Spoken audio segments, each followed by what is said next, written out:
বেগম খালেদা জিয়াকে নিয়ে বিএনপির আত্মঘাতী রাজনীতি শুরু। আত্মঘাতী রাজনীতিটা শুরু হয়েছে আজ থেকে আনুমানিক ১ মাস যাবৎ। ১ মাস আগে এই আত্মঘাতীতে বিএনপি ছিলেন না। আজকে ১ মাস যাবৎ যে আত্মঘাতী রাজনীতি শুরু করেছেন বেগম খালেদা জিয়া হাসপাতালে যাওয়ার পর থেকে, সেই আত্মঘাতী রাজনীতি থেকে বিএনপি বের হয়ে আসতে পারবে কিনা, নাকি কংগ্রেসের মতো জড়ে যাবে, নাকি ওই পিপলস পার্টি পাকিস্তানের মতো বেনজির ভুট্টোর পার্টির মতো জড়ে যাবে, সেটাই নিয়ে আজকের আলোচনা বিএনপির জন্য। আমি খুব বেদনার সাথে বলছি, বেগম খালেদা জিয়া আমাদের মায়ের মতো, আমাদের কাছে সম্মানিত, উনি আমাদের শ্রদ্ধার জায়গায় আছেন।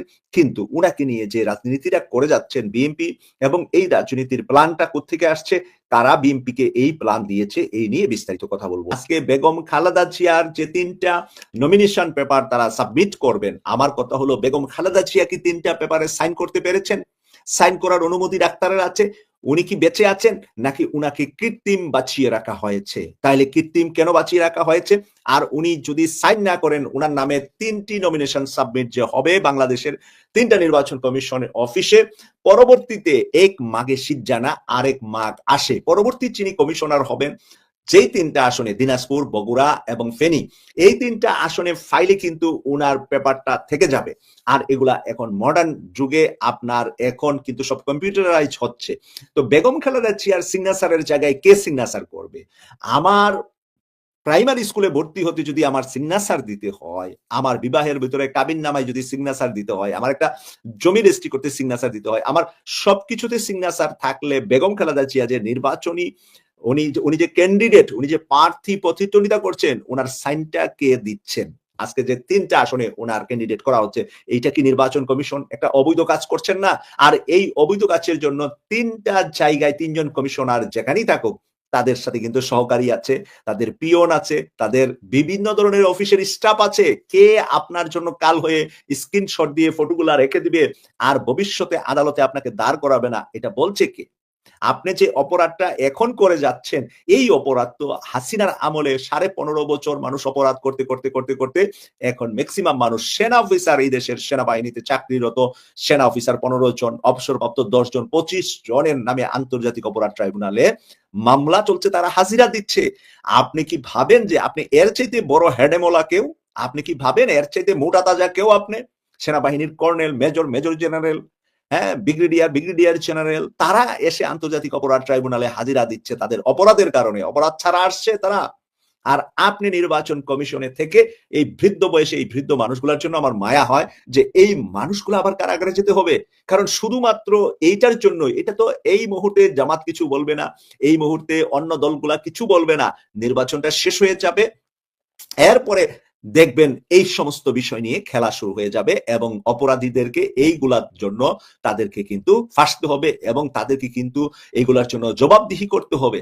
বেগম খালেদা জিয়াকে নিয়ে ভারতের প্রেসক্রিপশনে বিএনপি যে রাজনীতি করছে, সেই রাজনীতি থেকে যদি বিএনপি বের হয়ে না আসতে পারে, পারবে না, আসতে পারবে না। কারণ একবার যদি আপনি গিলে ফেলেন, রয়ের আদার যদি আপনি গিলে ফেলেন, আপনাকে কিন্তু বড়শি লাগিয়ে ফেলেছে ওই জিহ্বার ভিতরে। বড়শি আপনার লাগানো, আপনার জিহ্বাতে যে প্রচুর চাহিদা, প্রচুর খাওয়ার চাহিদা, সেই চাহিদাটা বুঝতে পেরে র বড়শি লাগাতে পেরেছে আওয়ামী লীগের পরে, জাতীয় পার্টির পরে আপনাদেরকে ৩য় নাম্বার রয়ের বড়শিতে ফেলেছে এই মুহূর্তে বাংলাদেশে বিএনপিকে। এর আগে পারেননি, জিয়াউর রহমানকে রয়ের বড়শিতে ফেলতে পারেন নাই, বেগম খালেদা জিয়াকে বড়শিতে ফেলতে পারেন নাই। আপনাদেরকে আমি হলফ করে বলতে পারি, বেগম খালেদা জিয়াকে প্রচুর চেষ্টা করেছে আপোষহীন নেত্রী, দেশপ্রেমী নেত্রী, উনার ব্যাপারে কোনো ধরনের সন্দেহ নাই। মরহুম প্রেসিডেন্ট জিয়াউর রহমান জীবন দিয়েছেন রয়ের বিরুদ্ধে গিয়ে, আর বেগম খালেদা জিয়া কারাগারে গিয়েছেন রয়ের বিরুদ্ধে গিয়ে, কিন্তু রয়ের আদার খান নাই। কিন্তু তারেক রহমান সাহেব লন্ডন থেকে উনাকে রয়ের আদার খাওয়াইয়ে বাংলাদেশে পাঠানো হয়েছে। এই তারেক রহমান সাহেব যে কত বড় আত্মঘাতী কাজ করছেন এই মুহূর্তে, সেটা বোঝার জন্য আপনারা যারা আজকের এই লাইভটি আমার দেখছেন, আপনারা ডাউনলোড করে শেয়ার করে আপনাদের প্রোফাইলে রেখে দেন। আমার এই কথাগুলা রেখে দেন, আমি অনুরোধ করছি। এই কথাগুলা আগামী ৩ মাসে কিভাবে আপনারা বাস্তবায়ন দেখবেন, সেটা নিয়ে আজকে কিছু গুরুত্বপূর্ণ কথা আমি বলছি।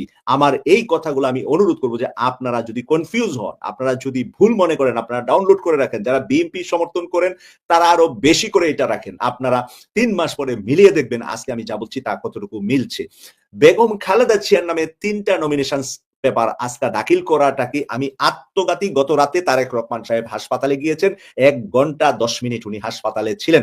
রাত ১০টা ৫০ মিনিটে গিয়েছেন, আর ১২টা বাজার কয়েক মিনিট পরে উনি বের হয়ে এসেছেন। এই সোয়া ১ ঘন্টা উনি কি করেছেন হাসপাতালের ভিতরে? মাকে দেখতে গিয়েছেন। উনি রাতের ১২টা উনার জন্য নিরাপত্তার জন্য রাস্তা বন্ধ করতে হয়। সমাজের মানুষ আলোচনা শুরু করে দিয়েছে। এভাবে রাস্তা বন্ধ করে যদি তারেক রহমান এদিক সেদিক তাহলে ঢাকার মানুষ অন্তত বিএনপিকে ভোট দিবে না। কারণ উনি ভিভিআইপি আর সিসিআইপি বাংলাদেশের মানুষের কিছু যায় আসে না। একজন রিক্সা চালক, সে রিক্সা চালিয়ে ভাত খায়। একজন ভ্যান গাড়ি চালক, তার ভ্যান গাড়ি চালিয়ে ভাত খায়। তার রাস্তা বন্ধ করে দিবে ঘন্টায় ঘন্টায়, আর তারেক রহমান ওই রাস্তা দিয়ে যাবেন, বাস যাবে, ওই যে কি কি কি ইয়ে জিপ, বুলেট প্রুফ জিপ যাবে, সেটা বাংলাদেশের মানুষের কিছু যায় আসে না। বাংলাদেশের মানুষ ডাক্তার শফিকুর রহমানের চেহারা দেখে ভাত খাবে না। বাংলাদেশের মানুষ ডক্টর শফিকুর রহমানের কর্ম থেকে, তার পরিকল্পনা থেকে, তার মানব সেবা থেকে মানুষ উপকার নিবে। আর যেদিন মানব সেবা করতে পারবে না, মানবের যেদিন উনি দুর্ভোগ তৈরি করবেন, সেদিন মানুষের মুখ থেকে এই শফিকুর রহমানকে নিয়ে কিন্তু খারাপ আলোচনা শুরু হয়ে যাবে। তাই প্রিয় দর্শক, আমি বলছি যে তারেক রহমান সাহেব মাকে নিয়ে যে খেলাটা শুরু করেছেন, এই খেলাটা কিন্তু একটা বড় মাপের বিএনপির জন্য আত্মঘাতী হচ্ছে। যেটা ইন্দিরা গান্ধী আত্মঘাতী, তার বাবাও ছিলেন, সেও ছিল, তার পরিবার, তার ছেলেগুলা মারা গিয়েছে, এবং ইন্দিরা গান্ধী মারা গিয়েছে, এবং ইন্দিরা গান্ধীর দল দল বলতে ইন্দিরা গান্ধীর পরিবার, এই ইন্দিরা গান্ধীর পরিবার আর কোনোদিন রাষ্ট্রীয় ক্ষমতায় যেতে পারে নাই, এবং যেতে পারবেও কিনা সন্দেহ আছে। ওদিক দিয়ে বেনজির ভুট্টো তার বাবা সহ এই ধরনের কুরাজনীতি করতেন পাকিস্তানে, সেই কারণে বেনজির ভুট্টো, তার ভাই, তার বাবা সব কিন্তু আততায়ীদের হাতে মারা গিয়েছে, এবং তারাও কিন্তু পাকিস্তানে আর কোনোদিন সেভাবে রাজনীতি করতে পারেন নাই, তার ছেলে প্রধানমন্ত্রী হতে পারেন নাই। ওই জোড়াতালি দিয়ে আছে মুসলিম লীগের সাথে, সেটা পিপলস পার্টির আর কোনোদিন সেই ভুট্টো আর বেনজির ভুট্টোর মতো হতে পাকিস্তানের জনপ্রিয়তা পান নাই, তৃতীয় দল চতুর্থ দল হয়ে গিয়েছে। তো বিএনপি কিন্তু এই মুহূর্তে ১ নাম্বার দল হওয়ার সুযোগ ছিল। আমরা ৫ই আগস্টের পরে বিএনপিকে ১ নাম্বার, জামাতকে ২ নাম্বার, জামাত নিজেও ২ নাম্বারে থাকতে চেয়েছিলেন, কিন্তু আপনারা শুনলে অনেকে সহ্য করতে পারবেন না অতি সত্য কথা, যেটা জামাতের আমি ডাক্তার শফিকুর রহমান, ডক্টর মোহাম্মদ ইউনূস আসার পরে ৫ই আগস্টের পরে গত এই বছর নয়, গত বছরের নভেম্বরে উনি লন্ডনে এসেছিলেন। গত বছরের লন্ডনে এসে ওনার দলের অনেক অনুষ্ঠান উনি করেছে, প্রায় ১০ দিন উনি লন্ডনে ছিল, কিন্তু তারেক রহমানের সাথে বৈঠক করার জন্য চেষ্টা করেছে, কিন্তু তারেক রহমান পাত্তা দেন নাই ডাক্তার শফিকুর রহমানকে। ডাক্তার শফিকুর রহমান এসেছিল, ইউনূস যেহেতু এসেছে, কখন নির্বাচন করা যায়, কিভাবে করা যায়, বিএনপি সরকারি দলে গেলে জামাত বিরোধী দলে থাকতেও রাজি ছিলেন, কিন্তু তারেক রহমানের অহংকারের কারণে ডাক্তার শফিকুর রহমান তারেক রহমানের সাথে ২৪শে নভেম্বর, আপনারা ভালো করে খেয়াল রাখেন, ২৪শে নভেম্বর, ২৪শে ৫ই আগস্ট বিজয় হয়েছে, সেপ্টেম্বর, অক্টোবর, নভেম্বর মাসে জনাব ডাক্তার শফিকুর রহমান লন্ডনে এসেছিলেন, এবং ১০ দিনের মতো উনি লন্ডনে ছিলেন। আমি বাংলাদেশে ছিলাম সেই সময়ে, উনি যখন লন্ডন ছিলেন আমি বাংলাদেশে ছিলাম। আমি আসার পরে যে তথ্যগুলা পেয়েছি, যে তারেক রহমান সাহেবের সাথে একটা বৈঠকের জন্য উনি চেষ্টা করেছেন, যে তারেক রহমানের সাথে যদি শফিকুর রহমান বসে, তাহলে দেশে কিভাবে নতুন দেশটাকে গড়া যায়, কিভাবে শান্তি করা যায়, কিভাবে মানুষকে একটা গণতান্ত্রিক নির্বাচন দেওয়া যায়, প্রয়োজনে জাতীয় সরকার করে তারেক রহমানকে প্রধানমন্ত্রী বানিয়ে ডক্টর শফিকুর রহমান ডেপুটি উপপ্রধানমন্ত্রী হয়ে, অথবা শফিকুর রহমান ভাইস প্রেসিডেন্ট হয়ে জনাব ডক্টর ইউনূসকে প্রেসিডেন্ট বানিয়ে কিভাবে দেশটা গড়া যায়, সেই চেষ্টা ডাক্তার শফিকুর রহমান করেছিলেন। তারেক রহমান শফিকুর রহমানের সাথে কোনো মিটিংই করেন নাই, মিটিংই বসেন নাই। এত অহংকার ওনার ছিল যে ৫ই আগস্টের পরে এক রাজার এক দেশ তারেক রহমানের বাংলাদেশ, যেমন এক রাজার এক দেশ শেখ মুজিবের বাংলাদেশ, পরবর্তীতে কিন্তু ইতিহাস উল্টে গিয়েছে এক রাজার এক দেশ মনে করার কারণে। আর যদি যৌথভাবে সবাইকে নিয়ে আপনি চিন্তা করেন, তখন কিন্তু আপনার জন্য কল্যাণকর, এবং দেশের জন্য কল্যাণকর, জনগণের জন্য কল্যাণকর, দেশের ভবিষ্যতের জন্য কল্যাণকর অনেক কিছু রয়েছে। একজন ভাই লিখেছেন, কাউরান বাজারে চাঁদাবাজদেরকে, চাঁদাবাজের বিরুদ্ধে মানববন্ধন, সেখানে আবার চাঁদাবাজরা গিয়ে হামলা করেছে, হামলার পরে দুই পক্ষ তুমুল মারামারি হয়েছে কাউরান বাজারে। এখনো সরকারে যায় নাই, কিন্তু চাঁদাবাজরা এখনো সরকারে যায় নাই। চাঁদাবাজদের বিরুদ্ধে মানববন্ধন, আবার চাঁদাবাজরা মানববন্ধনের উপরে হামলা, এটা মগের মুল্লুক না। দেশের ওই সবজি বিক্রেতা কাউরান বাজারের ওই ভাই ওই বোনটি কিন্তু দেখতেছে কে কোন কাজে ব্যস্ত আছেন, আপনারা কে কাকে কতটুকু সাহায্য করছেন, কে কার কাছ থেকে চাঁদা তুলছেন, এইগুলা কিন্তু মানুষ, কাউরান বাজারে হাজার হাজার মানুষ সকালবেলা সবজি আনতে যাচ্ছে, তারা কিন্তু দেখছে। আমি আপনাদেরকে সবচাইতে গুরুত্বপূর্ণ কয়েকটি কথা বলাবো এই লাইভটিতে। এই মুহূর্তে গুরুত্বপূর্ণ কথাগুলো বলবো, কারণ আপনারা প্রায় হাজারো মানুষ এখন যুক্ত হয়েছেন। আপনাদের সবাই যুক্ত হওয়ার জন্য আমি গুরুত্বপূর্ণ কথাগুলো রেখে দিয়েছি। এতক্ষণ পর্যন্ত আমি ভূমিকা স্বরূপ লাইভে কথাগুলো বলেছি। আপনারা এই মুহূর্তে হাজারো মানুষ আছেন আমাদের এই লাইভটিতে। আপনাদের কাছে আমি বলতে চাচ্ছি যে বেগম খালেদা জিয়াকে নিয়ে বিএনপির আত্মঘাতী রাজনীতি শুরু। আত্মঘাতী রাজনীতির শুরুটা হয়েছে গত 1 মাস যাবত।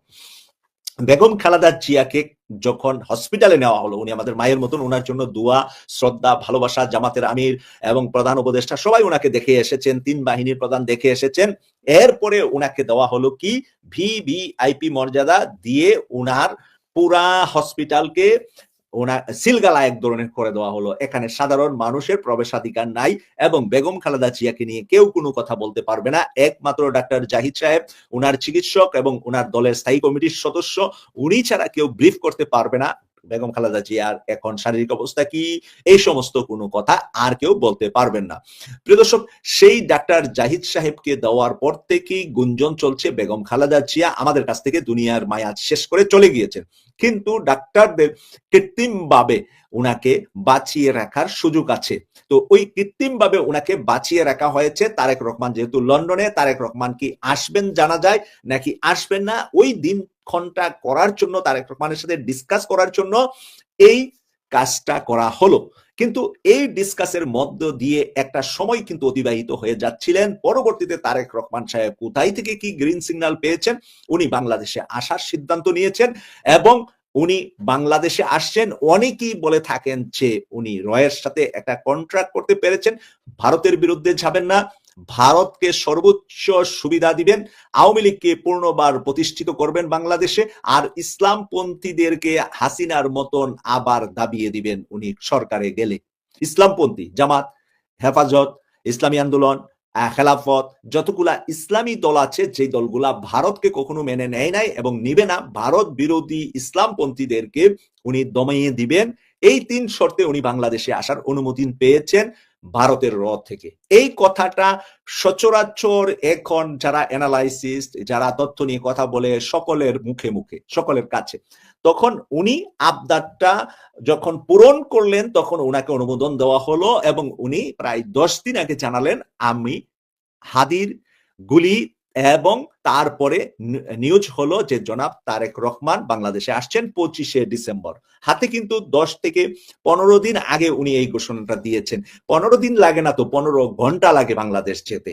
আমি ইচ্ছে করলেই, আমি যেই চেয়ারে এখন লন্ডনে বসে আছি, আপনার যেই চেয়ারে বসে চা খাচ্ছেন ঢাকায়, সেখানে পৌঁছতে আমি যদি ইচ্ছা করি 15 ঘন্টায় পৌঁছতে পারবো। একটু টাকা বেশি লাগবে। প্লেনে ভিআইপি সিট থাকে, এইখানে যেতে 15 ঘন্টা লাগবে। কিন্তু উনি 1.5 বছর পরে গেলেন, হাসিনা যাওয়ার 1.5 বছর পরে গেলেন, আবার ঘোষণা দিয়ে 15 দিন পরে গেলেন, 25শে ডিসেম্বর সবকিছু ঠিকঠাক করে উনি গেলেন। তো উনি যাওয়ার পরে উনি লন্ডনের বাসা থেকে বের হয়েছেন, ভিডিও আছে, পিকচার আছে আপনাদের কাছে। উনি হিথ্রো এয়ারপোর্টে ব্যাগ নিয়ে, বিড়াল নিয়ে, ওনার মেয়ে নিয়ে, ওনার ওয়াইফ নিয়ে, নেতাকর্মীরা কিভাবে বিদায় দিচ্ছে, ভিডিও আছে, পিকচার আছে আপনাদের কাছে।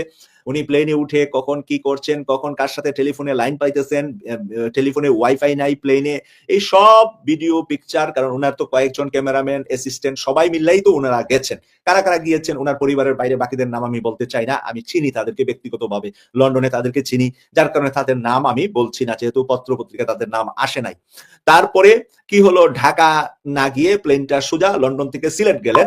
সিলেটে যাওয়ার পরে সিলেট এয়ারপোর্টে উনি কি করছেন, সিলেট এয়ারপোর্টে উইন্ডো দিয়ে, জানালা দিয়ে সিলেট দেখতেছেন উনি, সব ছবি, পিকচার, ভিডিও আপনারা পেলেন। তারপরে সিলেট থেকে প্লেনটা ঢাকায় আসলো 11টা 50 দিকে, আর 9টা 50 আনুমানিক 10টার দিকে উনি সিলেটে কিন্তু পৌঁছলেন। তো সেই 11টা 50, দ্যাট মিনস 12টার আগে যখন উনি ঢাকায় পৌঁছলেন, মিনিট টাইম অনুপাতে আপনারা কিন্তু ভিডিও দেখতেছেন, ছবি দেখতেছেন, নিউজে দেখতেছেন, সবকিছুতে আপনাদের কাছে কিন্তু ডকুমেন্ট আছে। এটা কিন্তু আমার দিতে হবে না, কারণ এখন এই ছবি ভরপুর সবার কাছে। এরপরে আমি যাচ্ছি, উনি বাসে উঠলেন, এয়ারপোর্ট থেকে উনি মিটিং এ গেলেন, 300 ফিটে মিটিং করলেন। মিটিং এর পরে সেখান থেকে উনি পরিকল্পনা দিয়ে, জনগণকে সবকিছু দিয়ে উনি বললেন উনার মায়ের কাছে যেতে উনার মন চাচ্ছে এবং মনটা পড়ে আছে, তাই উনি মায়ের কাছে রওনা দিলেন। উনি গেলেন এভার কেয়ার হাসপাতালে। গিয়ে হাসপাতালের পর্যন্ত আমরা দেখলাম, কিন্তু হাসপাতালে ঢুকার পরে কি ওনার একেবারে প্রাইভেট পিএস এর কাছেও একটা ফোন ছিল না, তাহলে কেন একটা পিকচার নাই মায়ের সাথে উনার দেখার? কেন একটা ভিডিও নাই বেগম খালেদা জিয়া কিভাবে মাস্ক পরে বা কিভাবে অক্সিজেন নিয়ে কিভাবে মেশিনটা উনার মুখে ফিট করা, উনি শুয়ে আছেন, উনার পাশে গা ছেলেটা দাঁড়িয়েছেন, অথবা মার পাশে গিয়ে আল্লাহর কাছে দোয়া করছেন, একটা দোয়া করা মুনাজাত করার ফটো তো আসতে পারতো বাইরে, মা ছেলের কেন আসলো না? কেন আসলো না? যদি আমার কথা ভুল হয়, এই কারণে আমি বিনয়ের সাথে বিএনপির ভাই বোনদেরকে বলবো, যারা অন্য দল করেন তারা তো ঠিক আছেন, বিশ্বাস করছেন, কিন্তু বিএনপির ভাই বোনদেরকে আমি বলবো আমার ভিডিওটা ডাউনলোড করে রাখেন, আগামী 3 মাসে আমার কথাগুলা পুঙ্খানুপুঙ্খানুভাবে মিলিয়ে দেখবেন আমি আজকে যা বলছি তা সঠিক হচ্ছে কিনা। উনি গত রাতেও মাকে দেখতে গেলেন, হঠাৎ করে মাকে দেখতে গেলেন রাত 11টা কাছাকাছি সময়ে, 11টা বাজার কয়েক মিনিট আগে বেরোয় আসলেন 12টা বাজার পরে। এই যে সোয়া 1 ঘন্টার সময় উনি যে এবার কেয়ারের ভিতরে ছিলেন, তাহলে কি করেছেন সেখানে? মাকে কি দেখার জন্য সোয়া 1 ঘন্টা মার পাশে ভাবে দাঁড়িয়েছিলেন? মাকে কি ভাত খাওয়াইয়েছেন? মাকে কি স্যুপ খাওয়াইয়েছেন? মাকে কি ওষুধ খাওয়াইয়েছেন? না, কোনোটাই তো করা ওনার জন্য এলাও না। মার জন্য তো নির্ধারিত নার্স, ডাক্তার সবকিছু আছে। তো সেই মাকে কি দেখলেন? কেন ওটার ভিতরে কোন মিটিং উনি করলেন? কার সাথে মিটিং করলেন? কি মহাপরিকল্পনা উনি করলেন? ওখানে কি ভারতীয় রয়ের কোনো এজেন্ট ছিল কিনা? এজেন্ট বলতে এটা ভারতীয় লোক থাকতে হবে না। এবার কি আর তো এমনিও তো ভারতীয়, আমি যতটুকু জানি যে এটা ভারতীয়রা কি বিক্রি করে গেছে, এখন কি বাংলাদেশি মালিক? আমি জানি এবার কি এর সিও কিন্তু ভারতীয়। এবার কেয়ারের যে সর্বোচ্চ ডাক্তার যিনি পরিচালনা করে সে কিন্তু ভারতীয় নাগরিক, তার বেতন আমি জানি যে 15 থেকে 20 লক্ষ টাকা। তার বেতন 15 থেকে 20 লক্ষ টাকা। সে ভারতীয় নাগরিক। এবার কেয়ারের পরিচালক, যে সর্বোচ্চ হাসপাতালের পরিচালক থাকে, এটা বাংলাদেশের কোনো সেনা অফিসার না। আমাদের বাংলাদেশের বিভিন্ন হাসপাতালের পরিচালক হলেন আমাদের সেনাবাহিনীর কোনো ব্রিগেডিয়ার, কোনো মেজর, মানে কোনো উচ্চ লেভেলের আর্মি অফিসার। এবার কেয়ারের পরিচালক কোনো আর্মি অফিসার না, বাংলাদেশি কোনো মানুষ না, ভারতীয় নাগরিক। তার বেতন আমি শুনেছি, আমি কাছের থেকেই ওখানের সাথে রিলেটেড এমন কারোর কাছ থেকে শুনেছি যে তার বেতন 15 থেকে 20 লক্ষ টাকা। এবার কেয়ারে কোনোদিন জামাতের কোনো নেতা চিকিৎসা নিতে গিয়েছে আপনারা দেখেছেন? কেন এবার কেয়ারে জামাতের আমির ওপেন হার্ট সার্জারি করলেন না? কেন জামাতের সেক্রেটারি জামাতের নায়েবে আমির ডাক্তার সৈয়দ আব্দুল্লাহ মোহাম্মদ তাহের কিছুদিন আগে রিং পরাইয়াছেন, কেন এবার কেয়ারে গেলেন না?